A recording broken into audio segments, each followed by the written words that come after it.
Hello, you. Welcome back to Silent Inside Football Podcast. Happy New Month as well. And today is the final day of the transfer window. The transfer saga is finally about to be over, and it shuts down by 7 p.m. today. And honestly, I cannot wait because of this. A whole lot of drama happening all at once. A whole lot of here we go from Fabrizio Romano in the last 24 hours. Clubs are moving mad. Transfer madness is just. I can't wait. Like everybody should just let's know who we are playing against as a club. Who is moving? Who is moving? Let's know who your opponents are because I'm tired of this.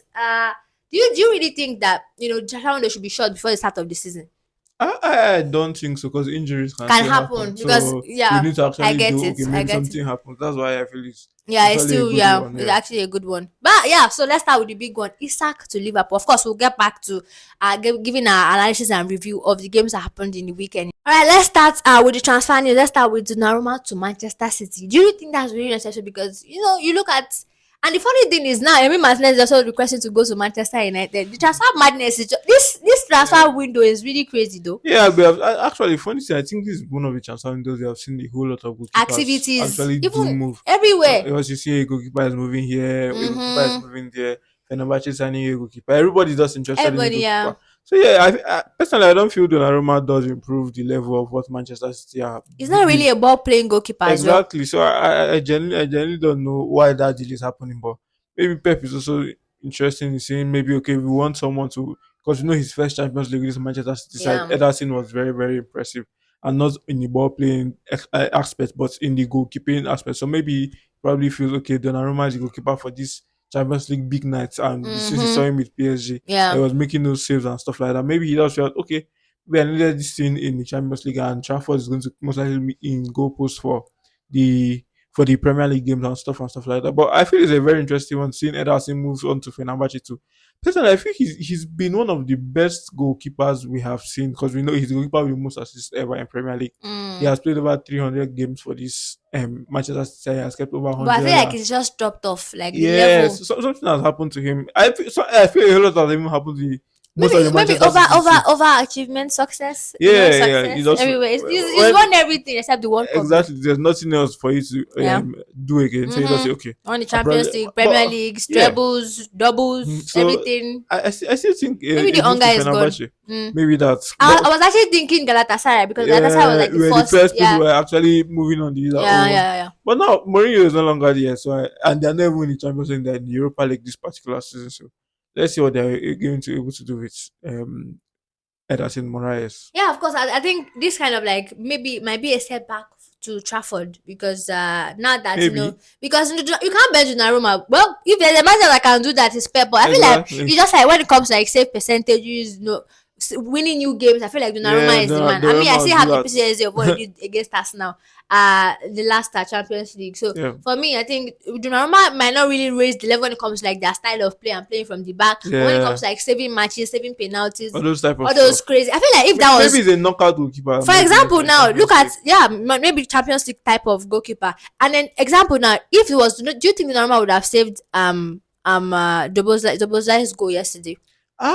We can't always say Sha Because you it's not. cannot just That's always why I say said okay. It's not like it was beaten by height. You yeah get. I by the felt swerve. because you look at the way the ball just like, kind of bounced and just dinked Yeah, right. I felt like if it was somebody taller, not like taller in height, like the stretching, the length the of arm. length of arm, Uh, maybe would have gotten his fingertip as well. yeah, maybe you can also say that, but Sha, that is the But thing we will honestly, never know. I'm not blaming We will Raya, but never it was know. just a quality strike. But I just feel like Donnarumma is just like he Yeah, kind of he's saves all those tall. world class Exactly, all those goals. type of camera saves. Yes, Yeah, that is the best definition. is really great. Now let's talk about Ederson to Fenerbahce. Of course, we've talked about Yeah, that already. Visa to Newcastle United. Of course, we've kind of been seeing that coming. Brentford United just have to feel them. Like you've lost a whole lot of players. They've lost their captain Nogard, yeah. lost Mbuemo, Mbuemo. and now Visa. I mean, they lost their keeper to Flecken Yeah, to Flecken to Bayer Bayer Leverkusen. Leverkusen. So Ah, they've been torn apart by the bigger teams. That's just what to say. But I feel it's yeah. interesting business for Newcastle because you have seen them they've struggled, especially scoring goals. They scored their first two Mm. goals last week Monday against this Liverpool side. But is Visa Uh, really a striker? I felt like it was more like a winger, like a false nine or a central midfielder. but funny enough, he was sort of playing number 9 for the Last season, he yeah only played them there last season yeah. though. But I think Newcastle also have what Temade in also in there, so they'll probably Yeah. okay we're mixing it. I feel Maybe like they have wants to go to a 4-4-2. I feel like, honestly, losing Isak might actually be a blessing in disguise to Newcastle They've United, gotten because money. now they've gotten money. Of course, they're not like a broke club, anyways. But now Yeah, they've gotten which like a quality player in the Premier League, and then they got like up and coming striker yeah. from I think Stuttgart. yeah, from Stuttgart. I think he's Norwegian. I think No, no, he's German. it's German. Oh, Yeah, that was not Norwegian. Oh, so that means Havertz finally got competition up front for yeah. Germany. Well, of course, Sancho to Aston Villa as well. Also a nice move for Sancho, because of obviously he doesn't want to stay at Manchester United. The feeling Yeah. is mutual. The bomb squad is gone. Chelsea cannot afford to pay his wages. So Aston Villa right now, they sold this guy, this midfielder Ramsey, Yeah, to to Newcastle. Newcastle. Newcastle are really, see. I think that transfer window finally like kind of just went under the radar, because of Yeah, course because of people were yeah, rejecting them early rejecting on. them. But now I think they're just low key going about their business, and they might actually be a bookie. In fact, they are always going to be a Yeah, bookie team. they're at home, especially, they're Yeah. all So their let's own move TV to at the game. Manchester United as well. They want to sign Martinez, and Martinez also wants to get the move. Well, I can't really blame Martinez, because I said, oh, Aston Villa, they're not in the Champions League. I think they Yeah, got the Europa in the League, Europa League. and because bigger club, bigger everything, and Manchester United look like a team that, of course, they got that shaky win against Burnley. Mm-hmm. Not convincing, but it's about getting the job for them right now. They don't Getting the really care victory. about how they will do it. They just want to get it, and you can feel their pain, because it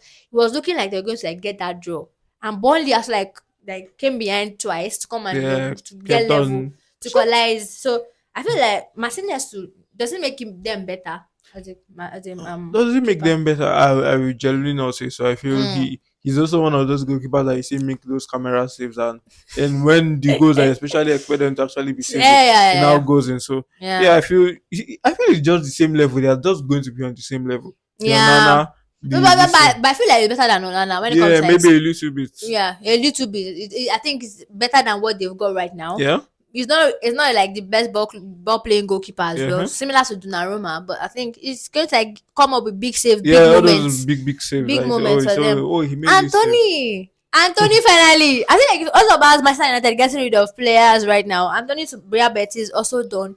And I'm actually going to talk about the price tag now. 22 million euros. That's like around 18 million pounds or 20 million pounds for a player they signed for over 80 million. Yeah, I feel That's like they a just had big to. loss. A big That's loss. over Bad a 50 business. percent, seventy Yeah. percent loss.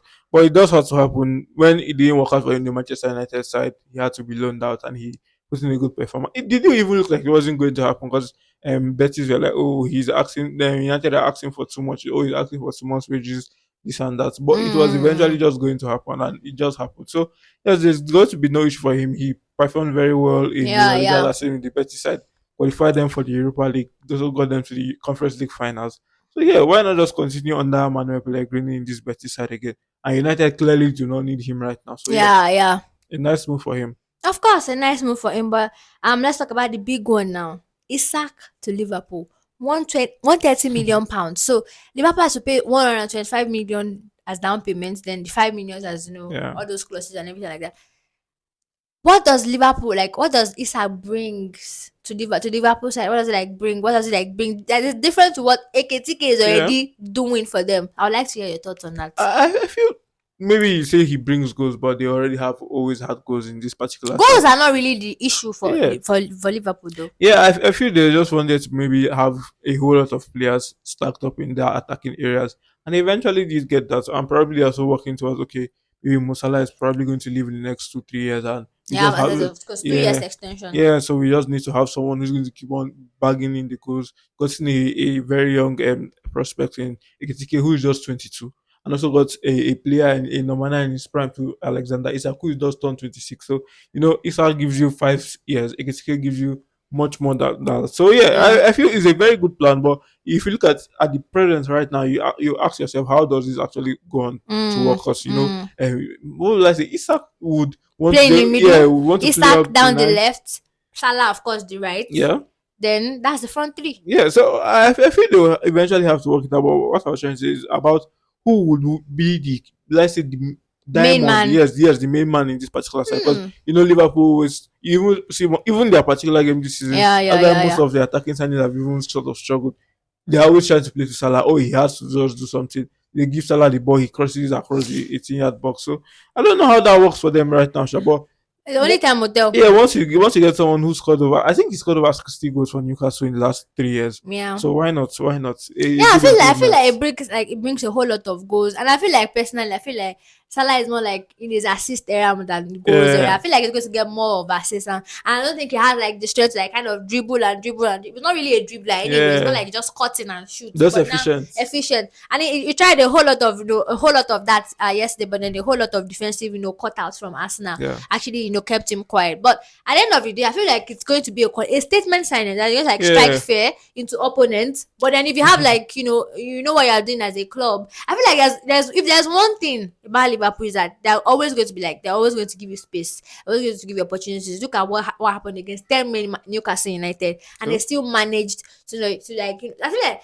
they just have like they're playing like the current Manchester City now. I'm not saying they're Manchester City, but Yeah, they're playing like Manchester City where they don't have to be convincing to win you games. they'll have to just keep on They going, just keep rolling on on, going, and rolling then on. finally, I just like eat that, eat the ground running and just gel together as a team. Yeah, But for me, I think Liverpool is a great signing. It's a statement signing. A noise like, oh, we are here to defend our crown, and we're not going to yeah. back down. And Funny it's going to enough, take a I whole think, lot of. I feel like they're title favorites now. They yeah, are. I think they're also building a dynasty because you look at the particular player they've gone into sign, they've splashed, they've broken their transfer record, broken Yeah, transfer record 2 times already in transfer yeah, yeah, window. yeah. And possibly they are saying, okay, they've sort of reshuffled their backline because they brought in Leone from Parma. They're probably going to bring in Maguire from Crystal Palace. Palace, yeah, that one is still Yeah, underway as well. Van Dijk is also possibly reaching the end of his career. So they say, okay, we are reshuffling the backline, got in a new left back, got in a new right back, brought in Mamaz that's really to push Alisson in goal post. Then Mm-hmm. also and sold some particular players. But the maybe next summer is when we see them actually improve in the midfield because I feel the midfield It's still still very yes, yeah, shaky. it still does need that improvement. But like I said, I possibly feel they are building a dynasty and they are building something like maybe we saw the Manchester City win it like to back. But Mm. slot. I genuinely because I feel he still has a whole lot of coaching that he hasn't reached. But Yeah, of we'll course. see. Yeah, of course we'll see. But I feel like, of course, that title favorites for me personally, even after a whole lot of business done by Arsenal and Manchester City and blah blah Yeah. blah. I feel like Liverpool they just like made that the thing is when you have great attackers, of course you're going to be got at in some certain games, but then at the end of the day, that attack might just be like slightly edge the others Yeah. because they've got the best attack in the league, the Yes, the best defense, players. maybe that like top three best defense in the league, midfield maybe top five, but I feel like it's not the worst of the worst. So I feel like Yeah. when they play the lesser sides, they're always going to like outscore the opponent and everything like that. But it's always the bigger side that's always maybe might be a little bit of like issue. And I think we'll get to the Arsenal and Liverpool game Yeah. soon. And let's talk about the Chrisantos Uche, our Nigerian striker as Yeah. well. I think he's had been having like a great start to the season as well. And now Yeah. finally getting the reward by getting a move to Crystal Palace. I'm super super excited to see two Nigerians. First it was Tolulope Arokodare to Wolves from where?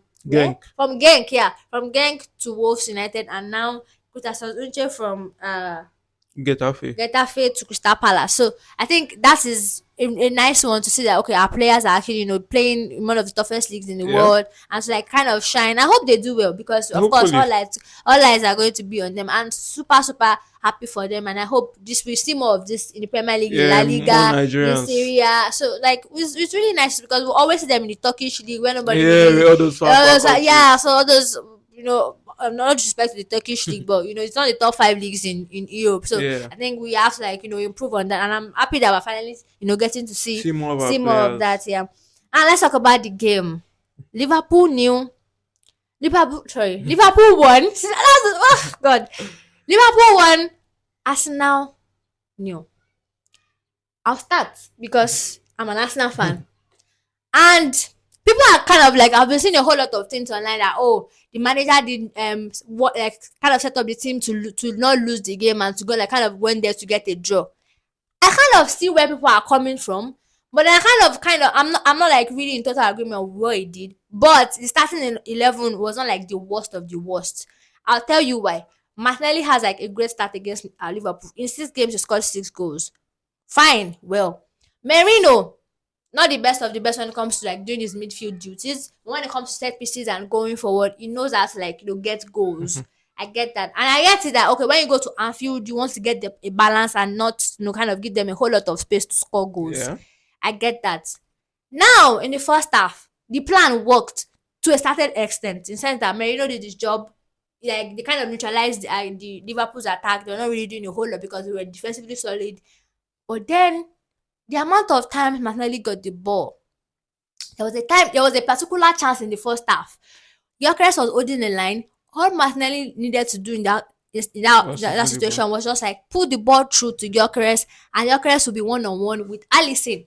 But you know what Martinelli did? He started driving until he ran out of space, and it became a goal kick because and he was just dribbling with his head down. It's the same thing over and over and over again. See, you can't be bad for 3 years. It's either you're not good enough or you're just done.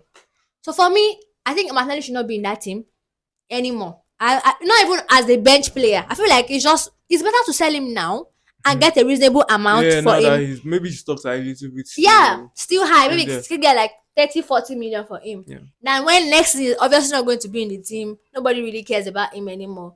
And then Arsenal struggle to get him off the team. The second half, Liverpool started the game, maybe brighter than Arsenal. And of course, it's expected they are their home ground. They probably would have gotten a whole lot of talks from their manager. They want to impress and do Yeah. better than what they did in the first half. Because Arsenal were clearly the better team in the first half. The stats don't really justify what happened. By the end of the day, it was like a 53% possession to Liverpool at the end of the game, 47% to Arsenal. In the second half, around 50, 60 minutes, when Arsenal were trying to struggling to get and balance the game out and just get something going for them in the final third, there was nothing, no reaction from the manager. It was still static as well, nothing going on in the front three. It was all about pressure and pressure on the defense and the midfield. No problem. Then Liverpool, as a smart manager would do, so that okay, something is not really working here, and started to change it, which was McAllister, because McAllister was struggling in that game. He was struggling. He could not really put a whole lot of passes together. It was more like recycling the ball, not really going forward with the ball. Now, he brought on Curtis Curtis Jones. Jones. Curtis Jones changed them because he started attacking us more and more and more and more. And now, as a manager, what happened to the best form of defense is attack. You've got Odegaard on the bench. You've got your new shiny toy, your new shiny tiny Eze on the bench. You've got the so-called next big thing at Arsenal, Waneri on the bench. You've got three creative spark because let's not forget that Arsenal started the game without any creative, Yeah. any I look at the creative, lineup and I was any like, creative oh, individual. So I get the fact that okay, people are saying that I started the game or the lineup was to not lose the game and just get a draw. yeah. And then at the end of the day, when that happened, so that okay, the things were kind of changing. It took you 70 minutes to take out a Martinelli that could not run that could not run and just go at his man. A number 10 is a boss life for a whole 70 minutes. It took him 70 minutes for Ateta to react to that. Now, when I say, we had this argument when I said Yeah. that Ateta is not demand for Arsenal, and I'm not saying it because I'm reactionary or anything. I just feel like we keep seeing this same mistake over and over and over again. Merino is not a central attacking midfielder. He's not a creative midfielder. He's a DM, but he does not even know how to do his job as a midfielder. This thing happened to us now against Bournemouth. I'll give you an example. It was a midfield of Rice, Pate, and Merino. We lost that game 2-0. So how do Was you it the game that expect? Saliba got a red card? Yeah, Oh. I said the red part played a part, but because the midfield was not creating anything. See, people want to banter your career that is going to be a flop. Well, it's going to be a flop because of Arteta, not because the guy is not good enough. Because when you have a striker that does not really like do all the Isaac stuff, that is more like Erling Haaland, that wants to just kind of just give him the true balls and let him run at the goalkeeper and the defense. And then Arsenal did not do one true ball like this. They did not give to Gyökeres. It was just pressing and pressing and pressing. It was just bad. I feel like Arteta is just not learning because we keep seeing the same mistake over and over and over again. In 2022, 2023 as well. I remember this game. Havertz was having like we brought him on we brought him in as supposed to be like a midfielder, but clearly it didn't work. They had to shift him Forward. forward to the striker role, and of course Jesus was injured, so it was easier to shift Havertz there. Then immediately Jesus like got better.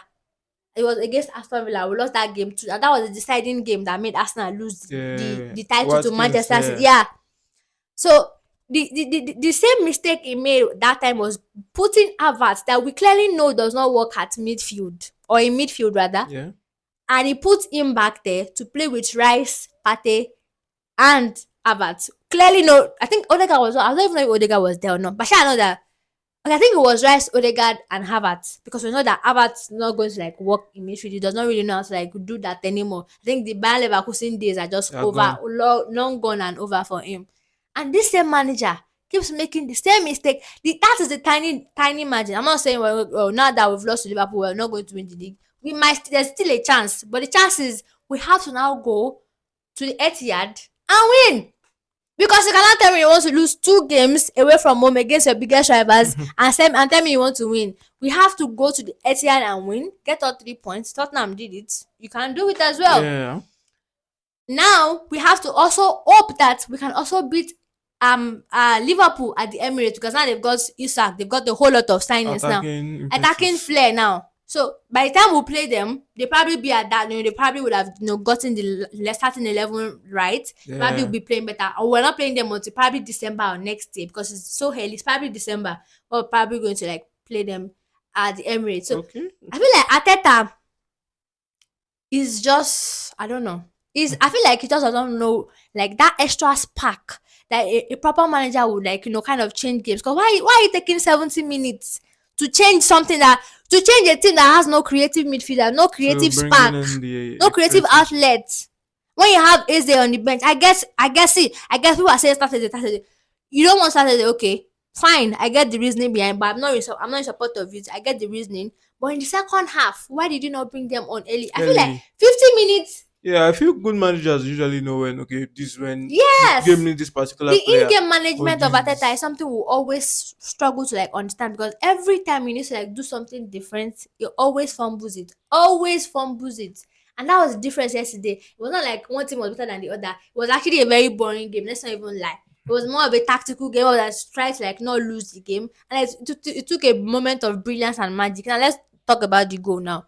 The goal, I feel like I can't really blame Raya, but I will blame him at the end of the day because do you remember the goal against Arsenal as well? Bruno Fernandes free kick. Okay, yeah, Similar, from where he last kind season. of where Raya kind of picked a side. Yeah, his positioning. His positioning, same thing happened. Although he moved back, but as a player that wants to play, I know that okay, this is where the keeper at Yeah. least expects me to put it, and that was exactly what happened because Raya kind of picked the should I say okay the right left He's hand side, left. his He's left. left. He picked his left hand side, so of course the buzzer will know that oh okay I can't put it in the right. I have to like go to the left. So Yeah. he's making it easy for the opponent to pick a side So just shoot to the ball just out. shoot the ball. Of course, he later adjusted, but of course, I've already picked that before I adjust and everything. I'm probably going to like hit the target now that there is a whole lot of space. I just have to Space. beat the wall The wall and and bring it down. bring it down. And that was exactly what he did. People are saying bench runner, bench runner. Is it Kepa that will That's stop probably going that? to come in. I think it only take maybe Donnarumma, maybe Alisson. Even Alisson might actually struggle to get that as well. So for me, you can't really blame The goalkeeper in the that type goalkeeper of in situation. that instance. But I feel like he should work on his position because you can't just be giving the opponent where to choose by picking a side for a free kick like that. But fair play, Probably he thought maybe it was just too far out to hit that particular ball because yeah, it was I think yeah, 30 it was over yards, 30 yards. 30 yards. So I get it, but then but the just ball can was also never, central too. So yeah. once he is on target and it comes down, it's certainly going to enter. So I feel like we just like need to work on that. But I feel like Liverpool yesterday they didn't show that like they were like a team to be scared of. I felt it was more of Arsenal being conservative and just trying to like get a draw. I kind of preserve the ego of we've not lost a game to Against the the big against the traditional big big six. I six. think that was the deciding factor. And I think if Arsenal were more courageous and just like probably they just went for that game more, I swear that we would have won that game. And we at least gotten a draw. But there was no defensive on there was no creative spark, no creative outlet for a whole 17 minutes. What kind of it's like you're playing with let's say Barcelona now. You're playing without who is your creative midfielder? Yeah, No. Pedri, Yamal type Yamal. of things. Of course we don't have Yamal because Saka is our own Yamal. Yeah. That was so let's say you're playing without Yamal, right? You now the only person that can actually do something in midfield, maybe Odegaard or something. Now done putting Now in Pedri, you've now bench Pedri. So how do you expect that to the happen? But creativity. even you with Yamal actually do your game. So we'll get back to you, Sha. We'll get back to you. Now let's talk about other games that went down in the Premier League. That's Chelsea versus Fulham as well. Yeah. That's a shaky, controversial win for Chelsea because I felt like after the Fulham goal, I think that probably would have kind of changed the momentum of the game because they scored first, and after that time, Chelsea were able to like score 2 goals. Of course, the VAR is there already making Yeah, controversial decisions and everything, blah blah the blah. foul or no foul. Yeah, But but it was actually not a flag. It was not even clear and obvious. Funny thing is, the ref did not even say anything until the yeah, VAR. we are according to it. But I feel the funny thing that if let's say probably this was against your particular team, would you say okay that should stand, that type of goal should actually stand? I think that's where we probably look at it. Personally, I felt it wasn't a foul, but I've kept on looking at it and looking at it again. But the thing is, that is it. It's not a clear and obvious error that the Yeah, VAR should intervene. Since the ref on the pitch decided to wave it, but I can't be angry. but it led to a goal. I feel that's where we actually have to ask questions. That okay, do I feel probably if he wasn't fouled, probably he does win the ball at that particular moment. You Mm-hmm. cannot say, but like you said, this type of things will always happen, and it was a shaky game for Chelsea, but they just grew into it. But it's a very interesting one. I think they're also one of the title contenders. You put it Yeah, of down because course, of course they are. they haven't still lost this particular season. 2 victories, 1 win. They start about Two they're not victories, one win. Two two, victories, one two draw. victories, 1 draw against Crystal Palace. So Yeah. yeah, I think they've actually started okay, but I think their next game is against Brentford. Let's talk about Manchester United and Burnley first. Another, should I say, hypertensive game for the Manchester United fans Yeah, because the amount of chances. I'm shocked that the goal like was not like 5-0 at first half because the chances it was just like yeah, Amadi Allo, Brumo, a whole lot of chances wasted in the first half. But fortunately for them, they were able to like scramble a score. victory. And I felt like the funny thing about Burnley is the hero was actually the villain at the end of the day because the guy Yeah, that equalized for Burnley was actually a consider the very penalty senseless.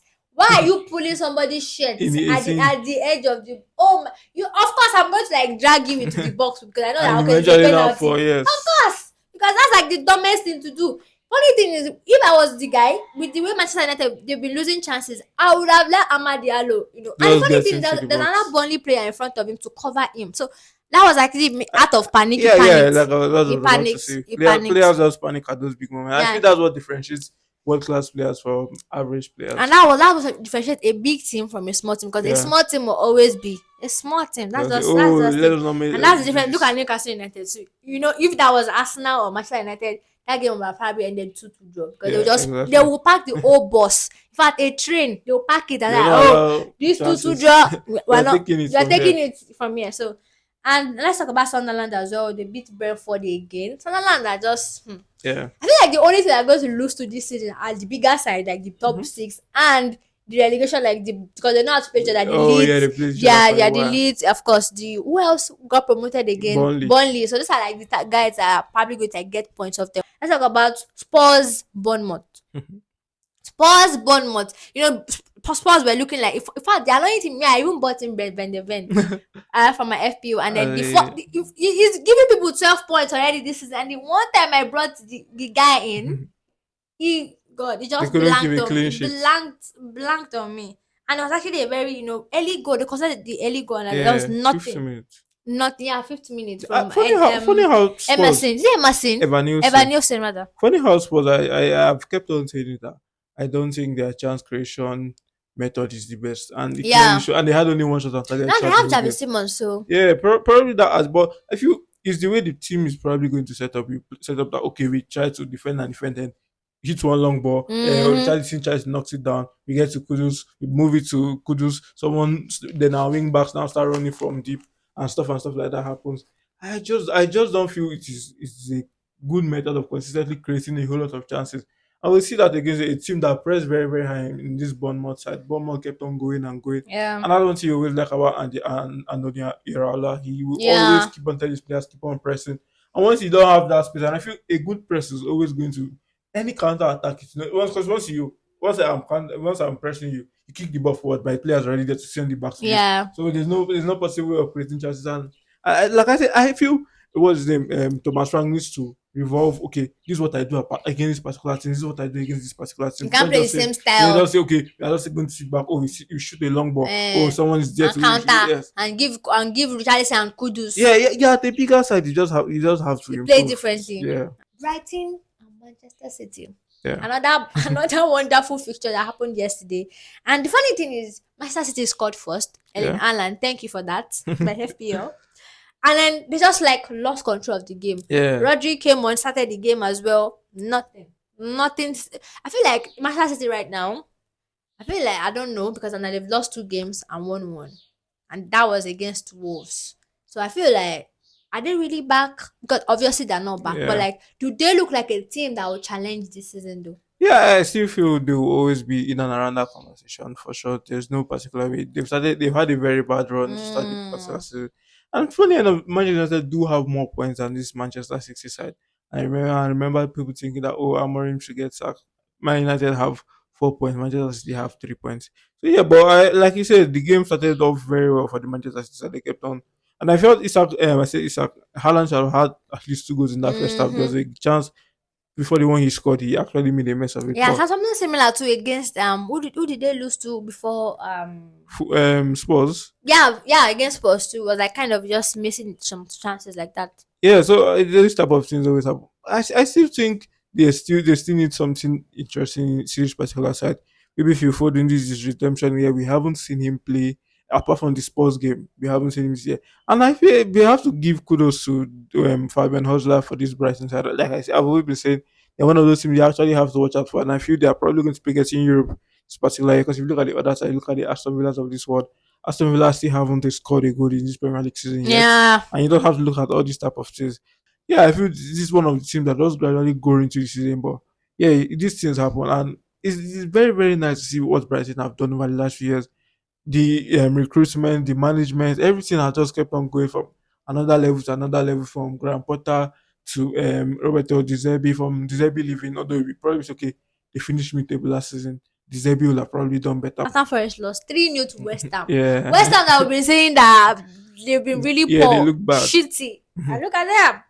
Because Look, just Paqueta look even at scored a them. penalty. Yeah, of course. And I think Paqueta is also linked to going to Aston Villa as Yeah, well. but his celebration yesterday did show that it's not happening. Yeah, Crystal Palace. I'm very sure that FPL managers have already sold Oli Watkins already because they are yet to like score a goal just like we Yeah. said earlier, and they lost to Crystal Palace 3-0.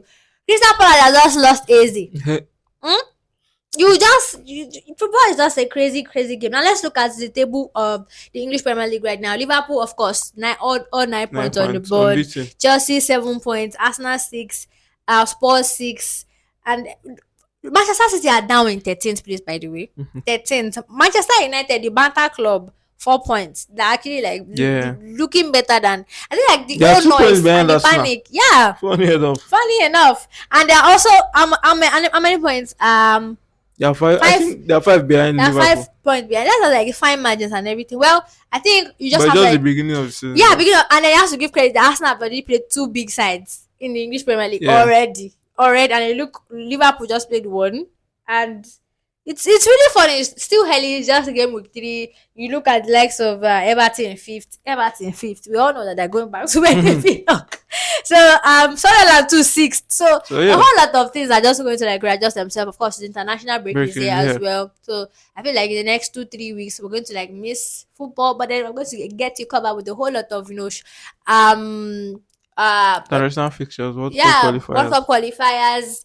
A whole lot of videos still coming your way, so you're not going to get bored because Premier League and Champions League, sorry, the La Liga and everything is not here yet. So a whole lot to talk about. Let's just just pick a few games that happened in La Liga this weekend. Let's start with Barcelona drawing against Rayo Vallecano. Yeah. What happened? Yamal, Lewandowski, Rafinha. It- What happened there? It's one of those fixtures you look at it, the last 5 fixtures. The only time that Barcelona has won against Israel Vallecano that Vallecas was last season in a 2-1 victory. So it was one of those games Boogie team for you. That's one of those Boogie games you team for probably you. know that this just happened. We'll take that. We'll take that. Yeah. Let's talk about Real Madrid as well. They beat Mallorca 2-1. Yeah. Rodrigo did not start that game again, and that guy is not a serious guy, honestly, because for a guy that's not in the national team, and you know how huge it is for Brazilians to get into the national team. Martinelli, Martinelli is actually in the team, and we all know that you're better, bro. Get your heart out of that Real Madrid because they are clearly not valued though. Let's talk about who else. Atletico Madrid also drew against Yeah, Alaves as winless in well. their first 3 games. Yeah, so Athletic Bilbao are also cooking. You know they're actually second on the table right now. Yeah. So they look like they might Yeah, actually be yeah, challenging. yeah. You know. I put them as third position Hmm. this particular season because Atletico have started fumbling and fumbling. Already.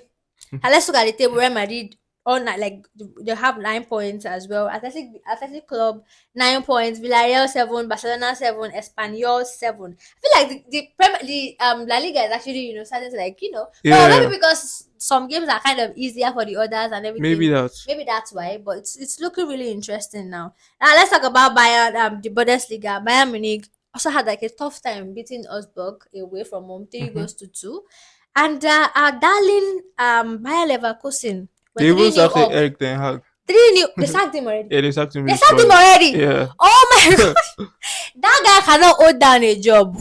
Oh. but do, do, do, Now how I- can you do, be 3 new up and then oh my yeah, gosh. Classic Manchester I United. feel his job was very hard with the exodus of players from the Bayer That Leverkusen side. left. So you just have to see, but Yeah, but then you invest, not like they were getting yeah, the yeah, players for cheap. yeah, They they sold the actually players for did 150 they million. actually did improve the particular side, but not improve, I've maybe always brought said in it that players. I've always said it that demand was never demand for the job. Like it's just not. Yeah, That level is not for sacked him. 3 games in. I mean, two games in, he's already sacked. Well, he's going to get his paycheck. It's that loss at the end of the day. So a whole lot of twists and turns to still come. Just 2 games played in the Bundesliga.